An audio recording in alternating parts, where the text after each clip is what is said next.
Bonsoir à tous, je suis ravie de vous retrouver. Bienvenue si vous nous rejoignez tout de suite. Voici les titres de cette édition. Reims peut sabrer le champagne. 33 ans après, le club fait son grand retour dans l'élite. C'est la fête aussi pour Troyes qui monte également en Ligue 1 la saison prochaine. En revanche, sauf miracle, Metz est relégué en national pour la première fois de son histoire. À Madrid, la sensation avec le départ prématuré du numéro 1 mondial Novak Djokovic en quart, défait par Tipsarevic en 2-7. En revanche, c'est passé pour Federer qui a déroulé face à Ferrer. Del Potro et Berdych aussi en demi. Et puis Justin Gatlin remporte le 100 mètres à Doha. L'athlète américain devance le Jamaïcain Asafa Powell d'1 centième. Gatlin qui revient à son plus haut niveau après 4 ans de suspension pour dopage. On commence avec le foot, bien sûr, la Ligue 2. Ce vendredi, c'était la 37e et avant-dernière journée. Cette nuit, le sort de pas mal de clubs a été scellé. Bruno Scagliotti. Reims en Ligue 1, 33 ans après, les Champenois retrouvent donc officiellement l'élite et c'est Amiens qui fait les frais de l'opération. 37e minute, Forêt enterre encore un peu plus les Amiénois. Suivra un deuxième but de Gilas à la 88e. Un point suffisait à Reims pour être en Ligue 1. 3 points, c'est plus sûr.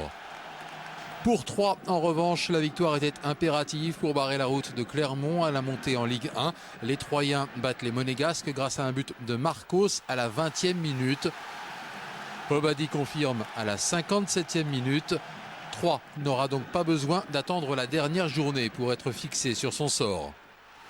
Le grand perdant de la soirée, c'est bien sûr Metz. Les Lorrains, pour la première fois de leur histoire, vont faire connaissance avec le championnat national. Metz battu par Arles-Avignon 1-0, but de Thomas Ayas à la 42e minute. Mathématiquement, il existe encore une chance pour Metz de ne pas descendre, mais ce serait le premier miracle recensé sur les bords de la Moselle. Voilà, et quel miracle, hein, les Lorrains qui devront au moins combler une différence de 13 buts pour espérer rester en Ligue 2. Allez, on va revenir sur Troyes qui va monter dans l'élite. Écoutez la joie de Jean-Marc Furlan au micro de Mickaël Lefebvre. Un an, jour pour jour, on jouait le maintien. Donc on nous annonçait pour le maintien, mais en fait, on avait le secret espoir de confirmer la très belle saison que nous avions fait l'an passé. Parce qu'en fait, on a craqué dans les 8 dernières semaines. Mais on était toujours dans les 10 premiers. Cette équipe, depuis 2 ans, n'a jamais quitté les 10 premières places. Vous imaginez que ce soir, le stress à côté, c'était rien. Parce qu'on était, le président et moi, on était en apnée. Tout, on ne respirait plus depuis 15 jours. Allez, on regarde à présent les autres résultats de cette avant-dernière journée. Victoire de Bastia qui recevait Nantes 2-1. La victoire aussi de Guingamp qui accueillait Clermont 3-1. Le Havre est allé battre Laval 2-0. Victoire de Sedan qui recevait Châteauroux 2-0. La victoire aussi d'Angers qui accueillait Boulogne 2-1. Lens-Istres 1-0. Et enfin Tours-Le Mans 2-1. Allez, les conséquences au classement dans le haut du panier. Les 3 équipes promues en Ligue 1 sont donc Bastia, Reims et Troyes. Reims qui avait quitté l'élite en 79. Et puis dans le bas, après Amiens, le deuxième relégué, c'est Boulogne-sur-Mer qui pourrait être accompagné la semaine prochaine, donc de Metz. On passe au tennis, le tournoi de Madrid et l'élimination surprise du numéro 1 mondial, Novak Djokovic. En revanche, c'est passé en quart pour Federer, Del Potro et Berdych. On fait le point sur ces rencontres avec Pierre Donadieu. La terre battue de Madrid ne réussit pas aux favoris. Après Nadal, c'est Novak Djokovic qui s'est incliné. Le numéro 1 mondial a été battu par son compatriote Janko Tipsarevic. Le premier set est accroché, mais le tenant du titre passe complètement au travers du tie-break qu'il perd 7-2. Résigné, Djokovic se fait breaker au milieu de la seconde manche. Tipsarevic l'emporte en 2-7, 7-6, 6-3. C'est la première fois que le numéro 1 mondial n'est pas en demi-finale d'un tournoi cette année.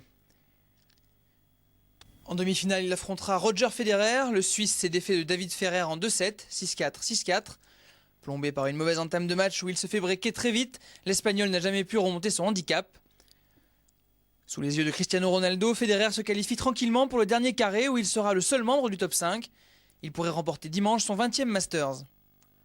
Fernando Verdasco de son côté n'a pas réédité l'exploit en quart de finale à Madrid. Le tombeur de Rafael Nadal a été sèchement éliminé par le numéro 7 mondial, Thomas Berdych. Visiblement émoussé par son tour précédent, Verdasco abandonne la première manche 6-1. En face, Berdych déroule et empoche le deuxième set 6-2. Au prochain tour, il retrouvera un autre cogneur. Juan Martín Del Potro s'est débarrassé d'Alexandre Dolgopolov en 2-7. Solide sur son coup droit, Del Potro a réussi 19 points gagnants sur l'ensemble de la rencontre. Malgré une épaule douloureuse, le numéro 11 mondial a profité des sautes de concentration de l'Ukrainien pour s'imposer tranquillement 6-3, 6-4. Face à son prochain adversaire, l'Argentin mène 3 victoires à 1 dans leur confrontation directe. En athlétisme, le meeting de Doha, première étape de la Ligue de Diamants, les principaux résultats avec Vincent Elkaël. Et c'est ce qu'on appelle un retour réussi. Suspendu 4 ans pour dopage, Justin Gatlin est revenu au sommet en 2 temps. En mars dernier d'abord, il devient champion du monde en salle sur 60 mètres. Puis ce vendredi, il confirme à Doha en 9 secondes 87. L'Américain devance 2 Jamaïcains.